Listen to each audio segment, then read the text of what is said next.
biker chef dah sampai ke Chan Lon. Kita buat insurans.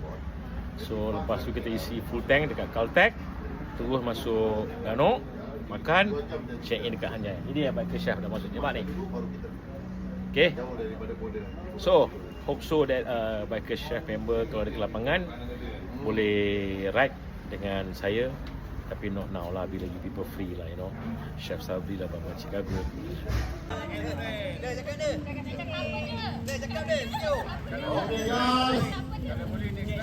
daripada